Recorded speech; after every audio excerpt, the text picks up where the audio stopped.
Again, Dr. Dennis McKenna. And welcome back, Doctor. Thank you. All right. Gee, so many people want to talk to you, so let us continue, I guess. East of the Rockies, you're on the air with Dr. McKenna. Good morning. Good morning, Art. How are you and the doctor today? Just fine. Where are you? I am in Indiana, PA. Okay. I actually have two quick questions, if you don't mind. Not at all. My first is, you spoke of legalization of marijuana and the war on drugs. I wonder if the doctor, in your mind, do you differentiate between those natural drugs such as marijuana and peyote and those which would be considered synthesized like LSD in terms of legalization or just simply level of deviance? Level of deviance. I don't, there's no nice way to put that, I guess.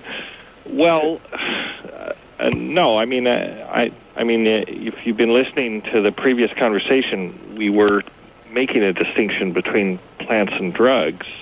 I'm not a doctrinaire saying that LSD, for example, should be banned and persecuted, and peyote shouldn't be. I mean, I think, we have to find a context in which, particularly with the psychedelics, in which these things, can be used in a way that is safer for people, but people shouldn't be denied access to these experiences if they feel that that they should have them.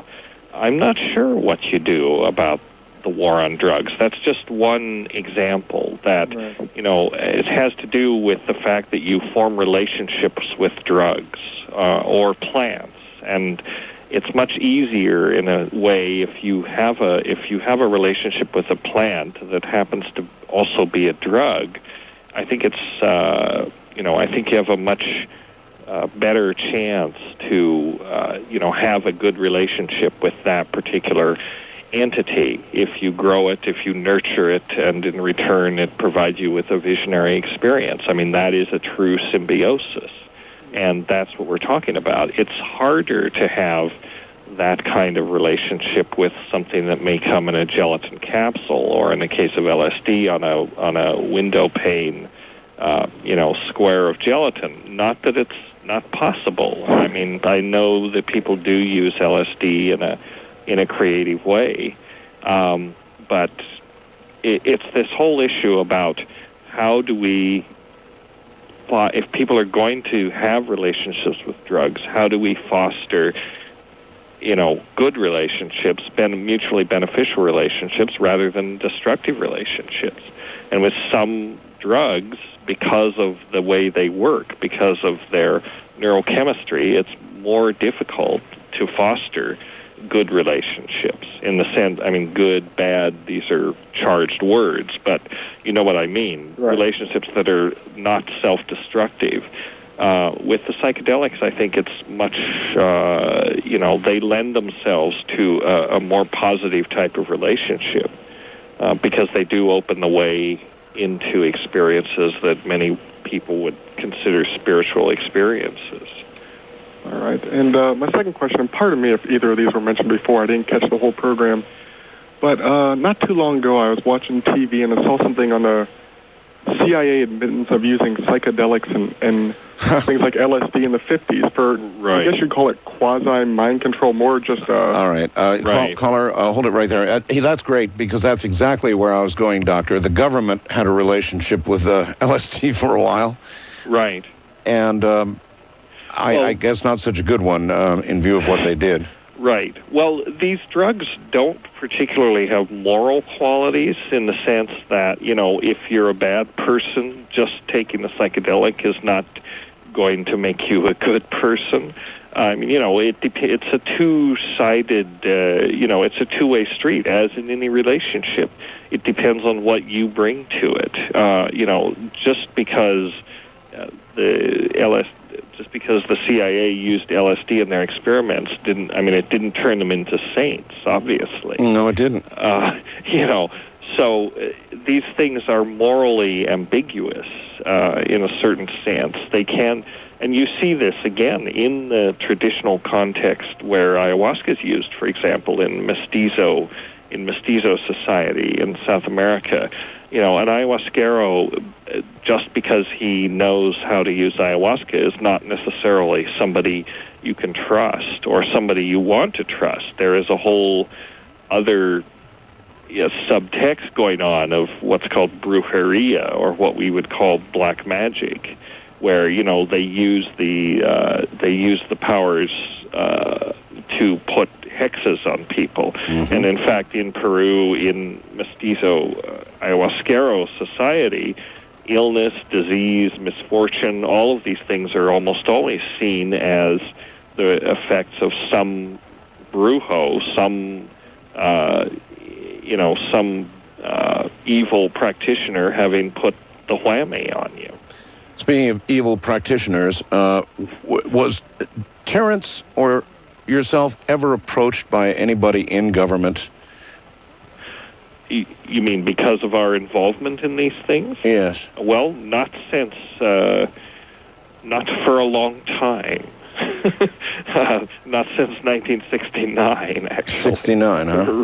Right. But, were you approached not so much because of your use or as a result of your use, but perhaps to help the government in some way with their proposed use?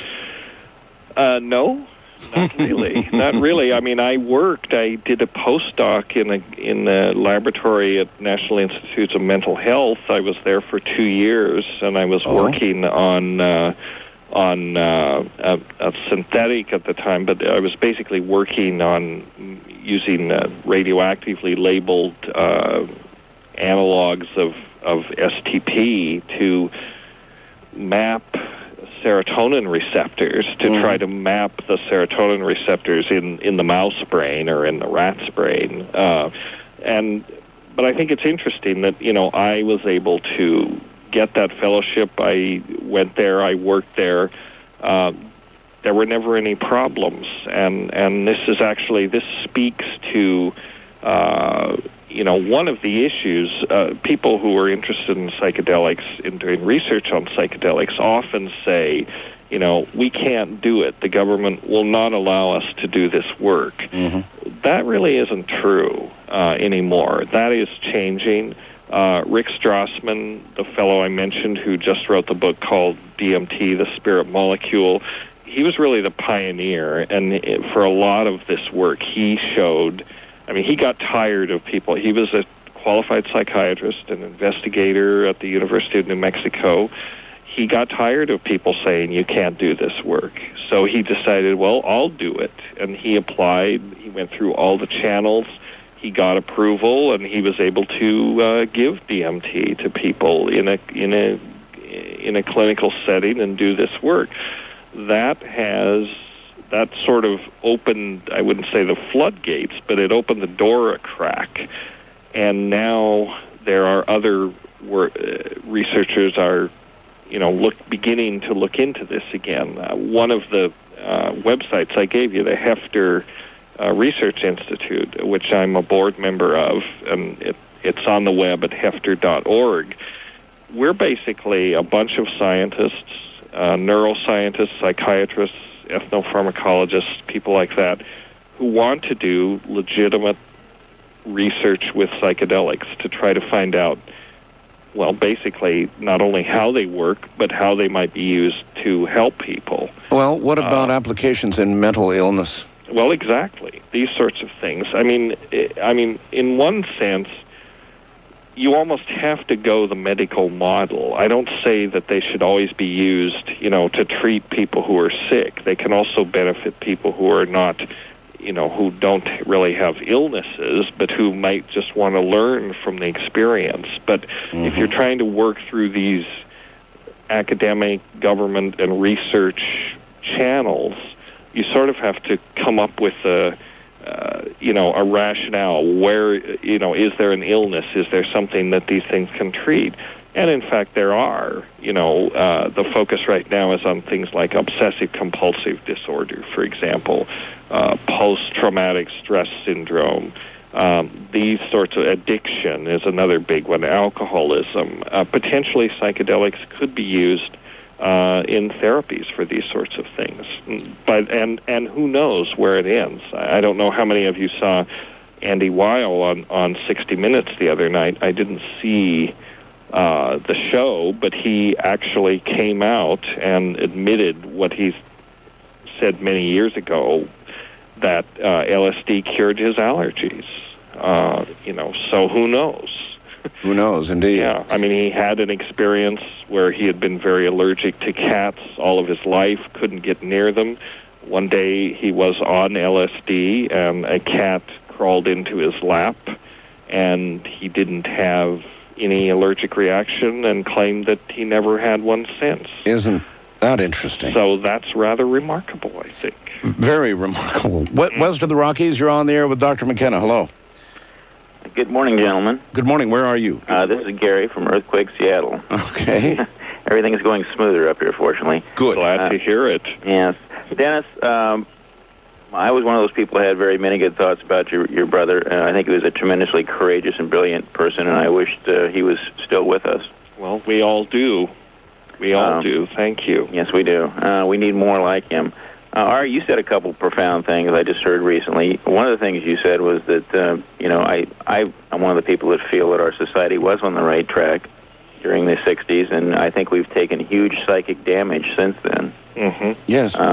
It might have been a bit premature. It could be some of us were not able to put it in context at that time yet, but certainly I think we've gone in the wrong direction since then.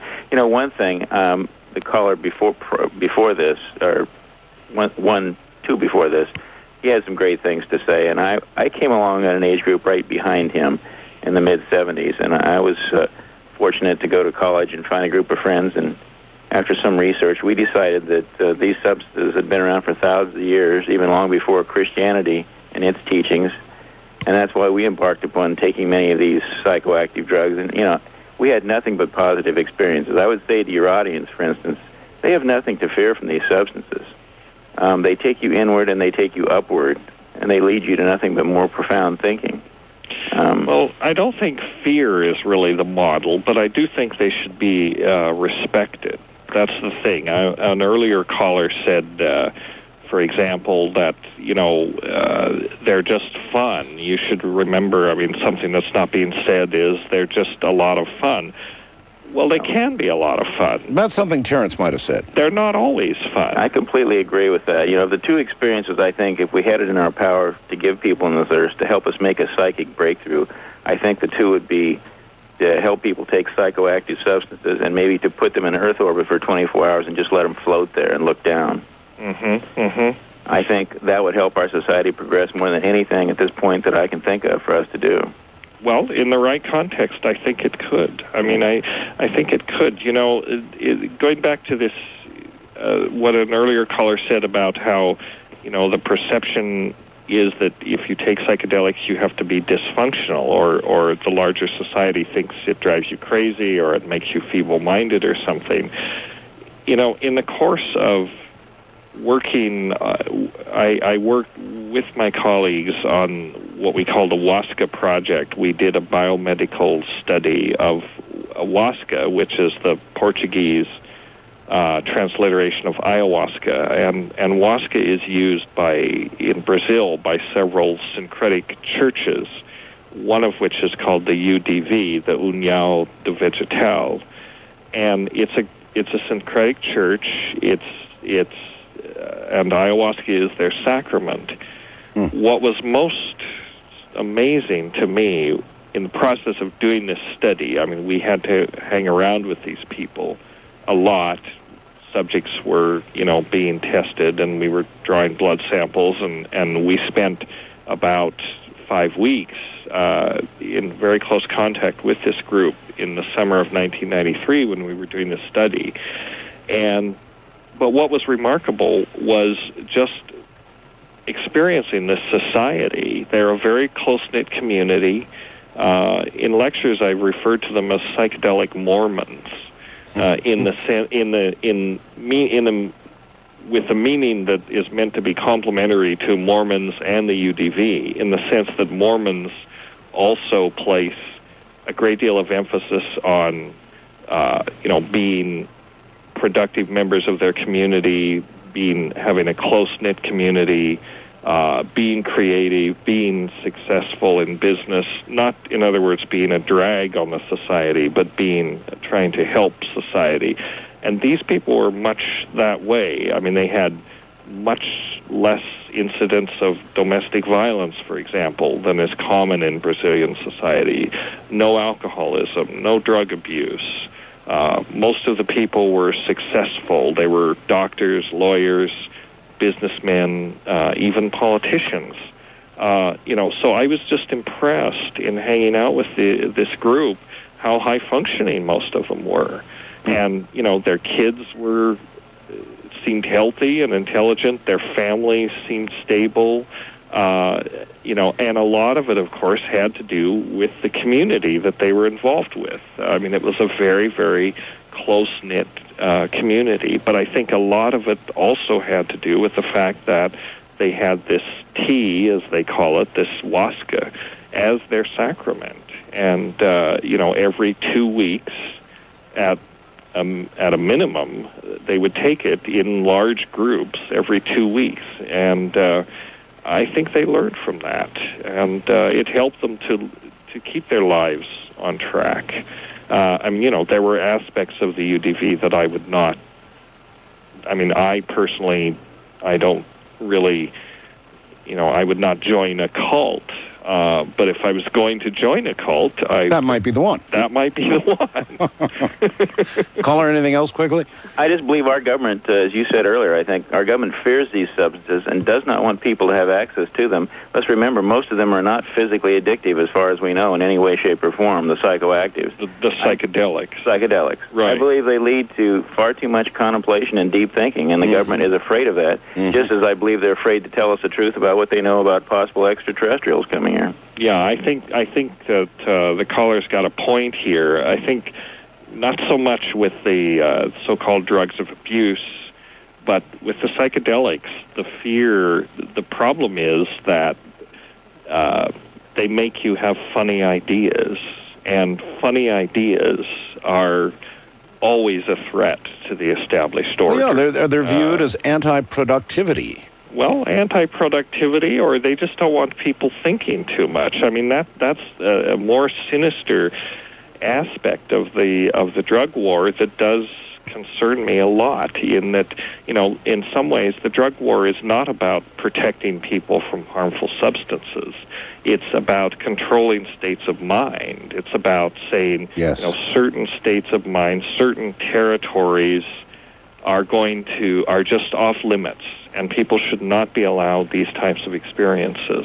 Within the next few years, this is almost certain to happen, and it's going to be interesting to see what happens. But within the next few years, probably through biofeedback or similar types of technology, direct neural stimulation, it'll be possible to have these experiences without using drugs, by using some kind of electromagnetic mechanism. How is the government going to react? I don't know. That's fascinating. Well, bypassing laws. Doctor... Bypassing laws. Yeah, that's right. I always ask, Doctor... Which, of course, will stop the problem. That's right. Can you stick around one more hour? Can I stick around another hour? That's it. I've got only one more hour of the show. I'm running a little bit out of steam, but let's go another half hour and see how it goes. You've got it. 4 a.m. here. Oh, that's right. I forgot. Fading fast. Back east. All right, doctor, stay right there. We'll be right back. This is Coast to Coast.